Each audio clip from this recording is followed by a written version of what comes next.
Oi, eu sou a Bárbara e nós vamos estudar formas, que a gente pode adotar para economia de energia elétrica, tá? É o conteúdo aqui do nosso capítulo 7. Vamos imaginar uma situação, Moram 4 pessoas numa residência, cada uma dessas pessoas tem o seu celular e seu respectivo carregador. Digamos que essas pessoas não tenham o hábito de tirar o carregador da tomada depois que ocorre o carregamento do celular. E eles ficam assim lá. Supomos, que cada carregador tenha 3,5 watts de potência. Como o valor do kilowatt, ele é dado em quilowatt-hora, então a gente vai ter que transformar esse watt em quilowatt, Então 3,5 watt vai dar 0,0035 kW. Fazendo o cálculo de energia consumida, usando a fórmula de energia igual potência vezes o tempo, a gente vai ter que 0,0035 vezes 30 dias vezes 24 horas, a gente vai ter uma energia consumida de 2,52 kWh. Se nós pegarmos esse valor e multiplicarmos pelo número de pessoas na casa, e multiplicarmos ainda pelo valor do quilowatt na cidade de residência, No caso, a conta foi feita com a cidade de Campos dos Goytacazes, Terá sido gasto R$ 10,78, Todo mês. Então, R$ 10,78 serão gastos todo mês. Se nós pegarmos esse valor ainda e multiplicarmos pela quantidade de meses que tem um ano, serão R$ 129,42 que vão ser desperdiçados em reais e em energia elétrica. Quais são os objetivos que eu tenho que alcançar ao estudar esse capítulo? Bem, eu tenho que identificar como os aparelhos eletrônicos consomem eletricidade, identificar a importância de economizar energia elétrica, listar estratégias de economia de energia elétrica e explicar como a industrialização afeta o consumo de energia elétrica. Em 1993, o Programa Nacional de Conservação de Energia Elétrica criou o selo Procel. Esse selo Procel, ele contribui para a eficiência dos serviços disponíveis ao uso humano, com relação aos eletrodomésticos que serão criados, mas ele também visa a prática de desenvolvimento consciente quanto ao uso da energia elétrica. Então, este é o selo usado pelas indústrias, pelas empresas que fabricam os aparelhos que nós consumimos, e os aparelhos que nós consumimos, eles vêm com as etiquetas do selo Procel. Traçando estratégias de economia de energia. Aqui eu listo 4, mas tem bem mais do que isso que a gente pode fazer. Primeira coisa que eu posso fazer é verificar se as borrachas de vedação da minha geladeira, do meu freezer, elas estão funcionando direitinho, se elas vedam ali perfeitamente e não há saída de ar refrigerado de dentro desses aparelhos. Ainda, eu não posso deixar os meus aparelhos que têm stand-by no stand-by. Televisão, videocassete, aparelho de TV a cabo e tudo mais. Conservar o chuveiro na indicação verão, porque aí nesse modo eu vou ter até 30% de economia de energia elétrica, já que eu teria no modo inverno um consumo 30% maior, tá? E manter sempre o filtro do meu ar-condicionado limpo, para que não haja maior gasto energético elétrico, para que esse ar circule dentro do ambiente. Além disso, eu posso usar filtros de linha, que são aquelas, parecem umas tomadas grandes, e elas têm como intenção o quê? Você liga vários aparelhos ali, não é um T, tá? É um filtro de linha. Você liga vários aparelhos ali, e quando você resolve por bem que você não quer mais utilizar aqueles aparelhos, você desliga o filtro de linha no interruptor que tem ali. E dessa forma você não vai haver gasto de energia elétrica no modo stand-by dos aparelhos. Aqui nesse gráfico, a gente tem a participação dos eletrodomésticos no consumo domiciliar de energia elétrica. Então, a gente vê aqui que as lâmpadas consomem 14% da energia elétrica de uma casa, o chuveiro 24%, o condicionamento ambiental 20%, a TV 9%, o som 3%, ferro de passar roupa 3%, geladeira 22% e o freezer 5%. O que a gente quer mostrar com isso? Que quanto mais antigo for o aparelho, mais ele não vai estar adaptado, né, às novas tecnologias, então mais consumo de energia elétrica ele fará. Então a gente tem que fazer, né, a troca regular desses eletrodomésticos por eletrodomésticos que tenham a etiqueta Procel, que consumam cada vez menos energia elétrica, mas eles não percam em eficiência. E numa casa, por que sempre a indicação de se trocar a lâmpada, qualquer que seja, por uma lâmpada de LED? Mesmo que você já tenha feito a escolha de trocar a lâmpada incandescente por uma lâmpada fluorescente. Por que a de LED ela continua sendo a melhor escolha? Bem, aqui a gente tem um gráfico para mostrar, né, a equivalência, né, dessas lâmpadas. Então, olha só. Nós temos a vida útil de uma lâmpada incandescente, fluorescente, de LED.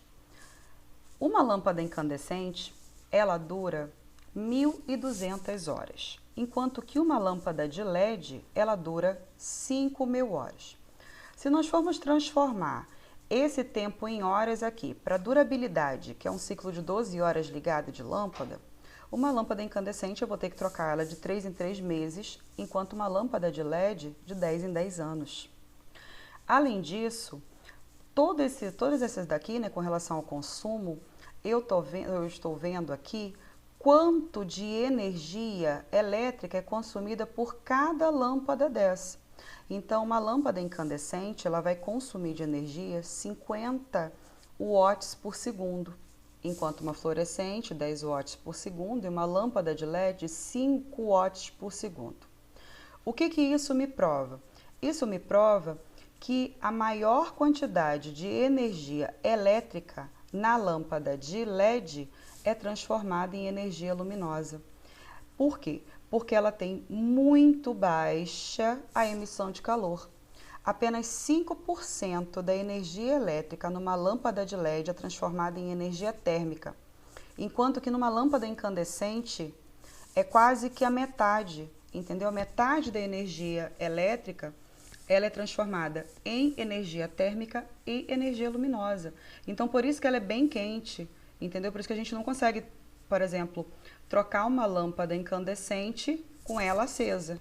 No caso, uma lâmpada de LED a gente já conseguiria. Vocês já pararam para pensar quanto de energia que vocês gastam, né, para ter uma calça jeans, uma camiseta, um celular da moda? Aqui eu peguei o exemplo de uma calça jeans, Destroyed, né, aqui descolada. Essa calça jeans, ela vai gastar 11.000 litros de água aproximado. Mas quando a gente pensa assim, 11.000 litros de água, não é 11.000 litros de água para fazer a calça jeans, não é água apenas que a gente está gastando. A gente está gastando essa água também na forma de energia elétrica. Aí quando a gente pensa, né, nessa calça jeans, nesse celular que eu mencionei, nessa camiseta da moda, bem, a indústria, ela propositalmente, ela faz com que esses produtos, eles percam a graça. Seria a obsolescência programada. Quantas vezes você já trocou de celular sem que ele desse defeito? Simplesmente porque surgiu um aparelho celular mais legal. Ou quis uma calça jeans nova sem que a sua ficasse velha ou ela deixasse de dar em você. Uma camiseta, um caderno que seja. Então, para tudo isso, há um gasto de energia e água que a gente não vê. Aqui nesse gráfico, eu mostro para vocês onde está toda essa água, toda essa energia, quanto é gasto na indústria sem que nós vejamos. Bem, para a gente fazer, olha, 1 litro de cerveja são gastos 5,5 litros de água. 1 quilo de arroz, né, para que ele seja lavado bonitinho, chegar ao mercado, são gastos 2.500 litros de água. 1 quilo de leite são 18 mil litros de água. 1 quilo de manteiga, 712 e meio litros de água. 1 quilo de queijo, 5.280 litros. E por aí vai. Para a gente ter, né, a carne de boi que a gente tanto gosta, 1 quilo de carne de boi são 17.100 litros de água. Só que eu quero que se perceba que é lógico que essa quantidade de água que a gente está vendo aqui, ela não é, por exemplo, apenas para o boi beber. Ela serve para quê? Para todo o funcionamento ali da fazenda, a energia elétrica que abastece a fazenda, tá? Os alimentos, se a gente precisar de eletricidade para chegar até o animal. E tudo o que envolve eletricidade. Olha a quantidade desperdiçada de água, consequentemente energia, que nós desperdiçamos para conseguir quantidades tão poucas de itens que fazem parte do nosso cotidiano. Por isso que é tão importante que nós tenhamos um consumo consciente de tudo, desde os objetos que a gente consome até os alimentos, evitando o máximo que a gente puder o desperdício. É lógico que nós, enquanto indivíduos, né, seres humanos, a gente tem que se preocupar, né, com o consumo consciente. Mas os maiores responsáveis, né, pelo consumo de energia elétrica, que chega a 35% da produção energética nacional, são as indústrias automobilística, o beneficiamento nas colheitas e melhora dos bens de capital e a indústria alimentícia. Aqui nós temos esse gráfico, as regiões do nosso país, tá? E a relação entre a quantidade de pessoas que habitam cada região e o consumo em gigawatts por região. Então nós temos aqui, nesse gráfico, né, com as regiões do Brasil, a gente consegue perceber, ó, por exemplo, aqui é a região norte, né, que tem mais de 17 milhões de pessoas e o consumo é de mais de 34 mil gigawatts por hora. Nós vemos que a quantidade de pessoas na região é proporcional à quantidade em gigawatt consumido por hora. Como a gente pode ver, né, aqui na região sudeste. A região sudeste ela tem mais de 85 milhões de indivíduos. E o consumo na rede, ele passa de 232 gigawatts por hora.